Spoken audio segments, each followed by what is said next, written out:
बारात जा चुकी थी। घर में अब सिर्फ हल्की रोशनी, थकी हुई मुस्कानें और नई दुल्हन की धीमी पायल की आवाज बची थी। नेहा ने पहली बार अपने ससुराल की चौखट पार की थी। पुरानी हवेली जैसा बड़ा घर, ऊंची दीवारें, लकड़ी के दरवाजे और हर कोने में अजीब सी खामोशी। शुरू में सब ठीक लगा।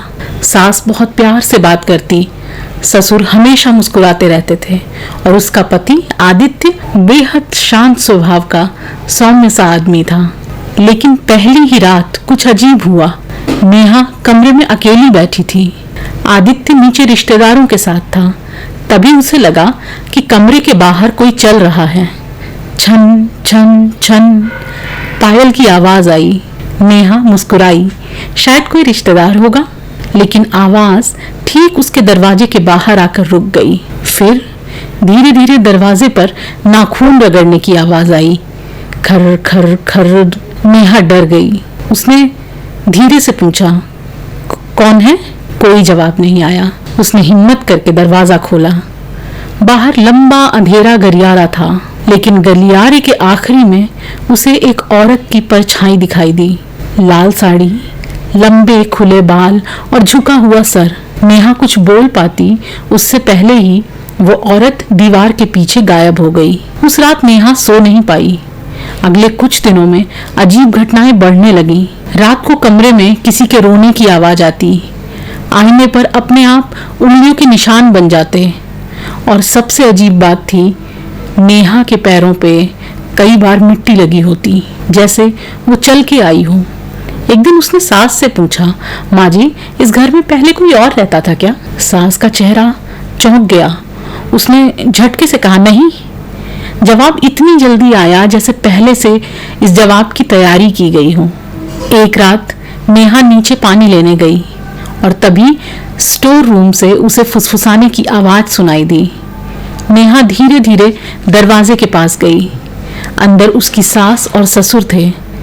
सास कांपती आवाज में बोली, अगर उसे सच पता चल गया तो? ससुर फुसफुसाए, जैसे पहली वाली को चुप कराया था, इसे भी करा देंगे। नेहा का दिल जैसे रुक गया। उसके हाथ से गिलास गिर पड़ा। अंदर अचानक सन्नाटा छा गया। कौन है बाहर? ससुर चीखे। नेहा भागकर अपने कमरे में आई। उस रात पहली बार उसे आदित्य से डर लगा।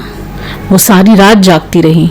करीब 3 बजे कमरे का दरवाजा अपने आप खुल गया।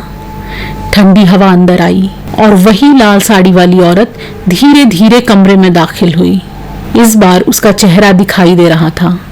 चेहरा जला हुआ था। गले पर गहरे नीले निशान थे।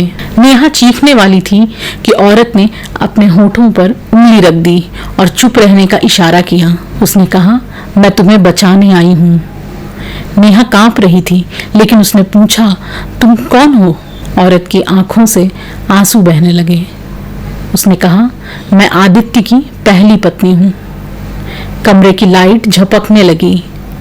उसने आगे कहा, उन्होंने मुझे मार डाला।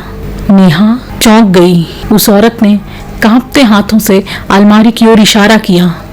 सच वहां है, ढूंढो। इतना कहकर वो गायब हो गई।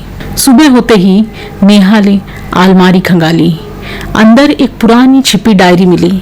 जैसे जैसे वो डायरी पढ़ती गई, उसकी रूह कांप गई। उसमें लिखा था, मुझे यहाँ कैद कर दिया गया है। आदित्य की माँ कहती है मैं इस घर के लिए अपशगुन हूँ। आगे लिखा था, कल रात उन्होंने मेरा गला दबाने की कोशिश की। और आखिरी पन्ने पर एक लाइन थी, अगर यह कोई पढ़ रहा है तो भाग जाओ, अभी भाग जाओ।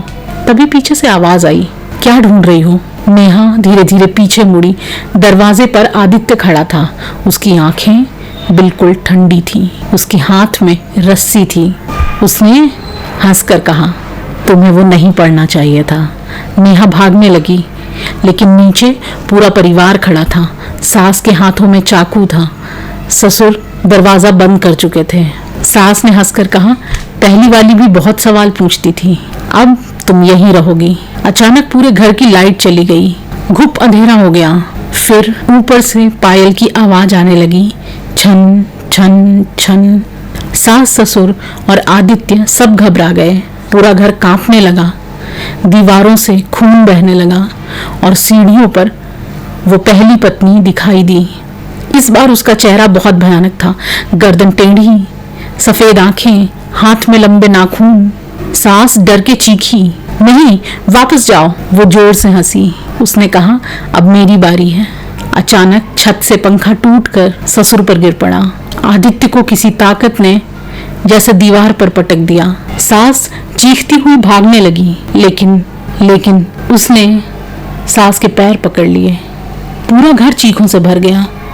नेहा किसी तरह मेन गेट खोलकर भाग गई। पीछे हवेली से लगातार चीखने की आवाजें आ रही थीं।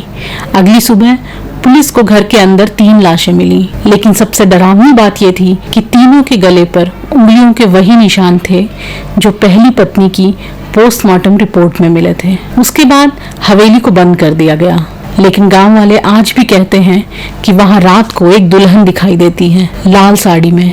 पायल की आवाज आती है और अगर कोई नई दुल्हन उस रास्ते से गुजरे तो वो धीरे से फुसफुसाती है, ससुराल वालों पर आंख बंद करके भरोसा मत करना।